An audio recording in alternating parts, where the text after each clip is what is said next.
Bwana, kama ulikuwa unasubiria mabadiliko yote kwenye maisha yako, labda mwaka ukibadilika, tayari mwaka umebadilika na mwaka umeanza na ni mwaka mwingine, mwaka 2026.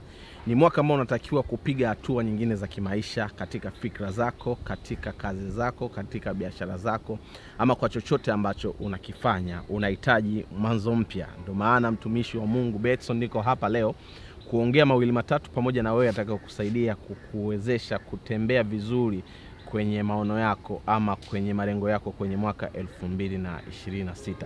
Sisi ni binadamu, na kama binadamu tunafikia hatua ambazo huwa tunakosea, tunafanya makosa, huenda kwa kujua au kwa kutojua.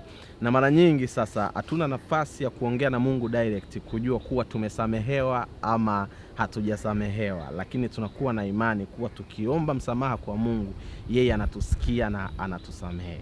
Sasa leo kuna machache ambayo natakiwa niongee na wewe ili kusudi kuanzia leo hukumu isikae kwako, bali utembee kwa ujasiri huku ukijua kuwa Mwenyezi Mungu anakupenda sana. Ndio maana alimtuma mwanae Yesu Kristo kuja katika ulimwengu kwa ajili ya kukuokoa. Najua utakuwa unafanya biashara ama unafanya kazi ama unasoma ama kuna chochote ambacho unakifanya kila siku kwenye maisha yako kulingana na position uliopo ama nafasi ambayo Mungu amekuweka, na unatamani basi usonge mbele, uone matokeo mapya kwenye maisha yako, uone mabadiliko, uone mwanga kwenye maisha yako, na umekuwa ukijiuliza ni kwa namna gani unaweza ukaona kile ambacho unakitamani kikitokea live, kikitokea kwenye uhalisia. Neno la Mungu linakuja kwako kukuambia kuwa umepewa mamlaka ya kuweza kubadilisha chochote kwenye maisha yako na kikawa vile ambavyo unataka kiwe kwa mapenzi ya Mungu. Na kati ya vitu ambavyo unatakiwa uvijue ni kwamba ili uweze kusonga mbele lazima ukubali kuachilia mambo ya zamani ambayo yameshapita. Zinaweza kuwa ni tabia za zamani ambazo ulikuwa nazo zilizosababisha uwe na maisha ambayo unayaishi leo, lakini huenda zinasababisha haupati matokeo ambayo unategemea kuyapata.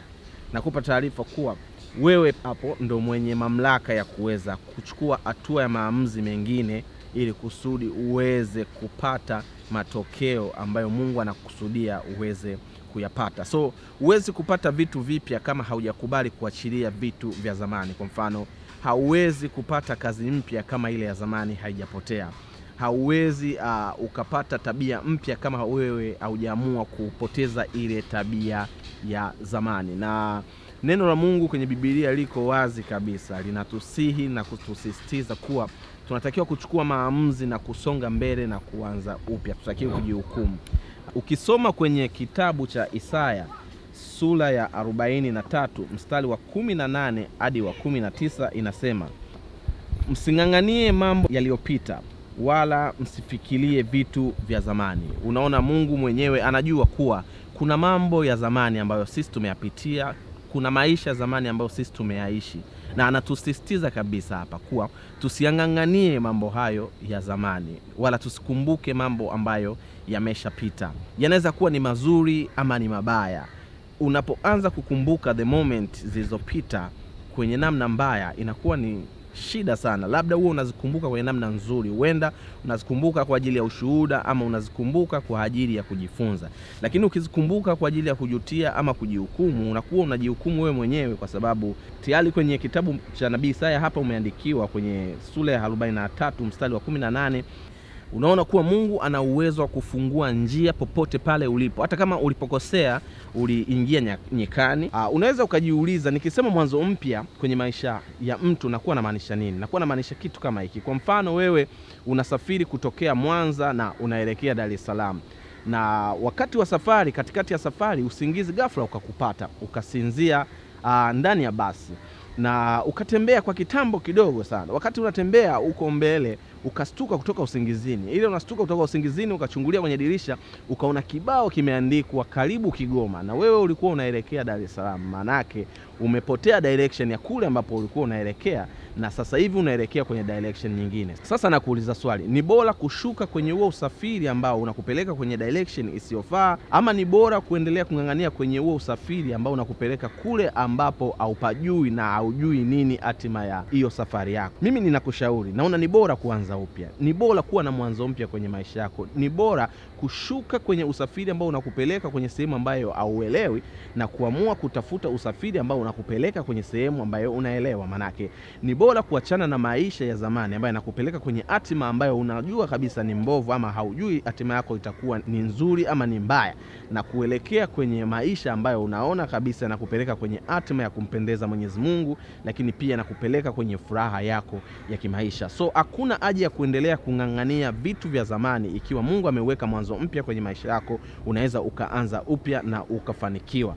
Ni kweli kabisa, tunajua kuwa kuna vitu vya zamani ambavyo ulikuwa navyo, ama maisha ya zamani ambayo ulikuwa nayo. Mungu hapa anakusisitiza, ikiwa ukiyatazama yale maisha ya kupeleki kwenye utukufu wake, basi ni vyema using'ang'anie, uwe tayari kuachia, uwe tayari kupoteza maisha hayo, uwe tayari kupoteza vitu hivyo, uwe tayari kupoteza watu hao, ili kusudi uweze kukutana na vitu vipya. Na unajua Biblia inasema kabisa kuwa hauwezi ukaweka kitu kipya kwenye chombo cha zamani. Umeona? Maana unatakiwa kusafisha kwanza, kuondoa kile cha zamani ili kipya kiweze kuingia. Hata kama ulikuwa na tabia fulani hivi, labda unaangalia video ambazo ni mbaya, kuziondoa kwenye maisha yako ni very simple sana. Tengeneza muda maalum wa kuwa unafanya kitu kizuri ambacho kitaweza kureplace ule muda ambao ulikuwa unautumia kwa ajili ya kufanya kitu ambacho hakifai. Unaweza ukakuta kesho yako ni njema sana, lakini wewe umeng'ang'ania mambo ya zamani ambayo bado yanakupa maumivu, bado yanakukumbusha majuto yako, na bado yanakuweka kwenye hatia ya mambo ambayo wewe uliyafanya. Unaweza ukaanza upya na maisha yakaendelea vizuri kabisa kwa neema ya Mungu. Maana hata Mungu mwenyewe amesema kwenye Wakorinto wa pili sura ya 5 mstari wa 17 pale inasema, hata imekuwa mtu akiwa ndani ya Kristo amekuwa kiumbe kipya, ya kale yamepita, tazama yamekuwa mapya. Manake unapokubali kuwa unahitaji msaada wa Mungu, unapokubali kuwa unahitaji usaidizi wa uwezo usioonekana, usaidizi wa uwezo unaopita uwezo wako, manake wewe tayari umeokoka, tayari umejua kuwa wewe hujajiumba, tayari umejua kuwa maisha yako wewe yanashikiliwa na uwezo mkubwa wa muumbaji wako. Na ukiwa ndani yake, manake ukikubali wewe kuishi kwa mwamvuli huo wa kumtegemea Mwenyezi Mungu, manake umekubali kuwa ndani ya Kristo. Sasa unapokubali kuwa ndani ya Kristo, ya kale yamepita. Hata kama ulikuwa unafanya dhambi gani, hata kama ulikuwa unafanya maovu gani, hata kama ulikuwa unafanya matendo gani mabaya, hata kama ulikuwa watu wanakuchukia kwa sababu ya kitu fulani kibaya, sasa tunakwambia ukiwa ndani ya Kristo, yale ya kale yote yamepita, tazama yamekuwa mapya. Manake mtazamo wako sasa unaanza kutengeneza fikra mpya. Mtazamo wako sasa unaanza kutengeneza experience mpya kwa watu, ili watu waanze kukutazama umekuwa mpya, watu waanze kukuona umekuwa mpya. Ukiwa ndani ya Kristo unaweza kabisa kabisa kabisa kubadilisha ule mfumo wa maisha yako ya zamani na kuleta mfumo mpya kwenye maisha yako, na ukabaki kuwa na furaha, na ukabaki kuishi maisha yanayompendeza Mwenyezi Mungu.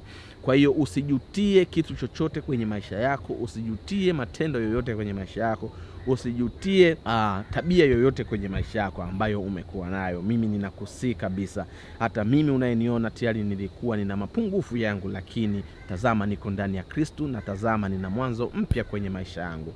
Hata wewe pia inawezekana kabisa, inawezekana kuwa na mwanzo mpya, inawezekana kuwa na mtazamo mpya kwenye maisha yako, inawezekana kabisa kusonga mbele. Nikwambie, ile tabia mpya ambayo unawaza kuianzisha inawezekana kabisa. Ile biashara mpya ambayo unawaza kuianzisha inawezekana kabisa. Ile kazi mpya ambayo unawaza kuianzisha inawezekana kabisa. Usikubali kuendelea kuishi kwenye maisha yenye maumivu. Usikubali kuendelea kuishi kwenye maisha yenye mateso. Usikubali kuendelea kuishi kwenye maisha yanayokufanya hauoni mwanga. As long as unaishi kwenye mateso fulani huku ukiwa unajua mbele kuna taji, unaishi kwenye matatizo fulani hivi huku ukiwa unajua unapita kuelekea kwenye malengo fulani, lakini kama matatizo ama shida unazozipitia ama mateso unayoyapitia hauoni kama yana mwanga mbele ambao utakupa utukufu na kumpa Mungu utukufu, tafadhali, hayo ni maumivu yanayokuumiza tu bila sababu yoyote. Lazima katika maumivu uone utukufu mbele. Ndio maana hata Bwana wetu Yesu Kristo aliweza kunyenyekea mateso, aliweza kunyenyekea yote aliyoyapitia mpaka kwenye kifo cha msalaba. aliweza kuyapitia haya yote kwa sababu alikuwa anajua kuwa mwisho wa haya mateso ninayoyapitia kuna taji ambalo ninaenda kulipata, kuna ukuu ambao naenda kuupata. Mimi nakuuliza wewe tu, kijana mwenzangu, rafiki yangu, mama, dada, mdogo wangu, haya ambao unayapitia leo, mateso ambao unayapitia leo, maumivu ambao unayapitia leo, ukitazama mbele kuna taji linalokuja ambalo wewe utakuja kujivunia na kumtukuza Mwenyezi Mungu kwayo. Kama huoni hicho, ni bora upitie kwenye maumivu ambayo unajua yatampa Mungu utukufu kuliko kupitia kwenye maumivu ambayo yanakuumiza wewe mwenyewe. Kumbuka, unapoumia na Mungu anaumia, na Biblia imesema watu wangu wanaangamizwa kwa kukosa maarifa, na maarifa ambayo unayahitaji ni haya ambayo unayakupatia leo, kwamba inawezekana kabisa kuanza upya maisha hayo uliyopo. Shetani anakudanganya kwamba ndio unayotakiwa kuyaishi, lakini sio kweli. Mbele yako kuna mwanzo mpya, mbele yako kuna neema ya Mungu, mbele yako kuna msamaha wa Mungu, mbele yako kuna mengi makubwa ambayo Mungu amekuandalia. Kuwa mfano kwa wengine, kuwa mfano kuonyesha kuwa Mungu anaweza kubadilisha maisha ya watu. Usinganganie maisha yako ya zamani, anza upya leo. Shalom.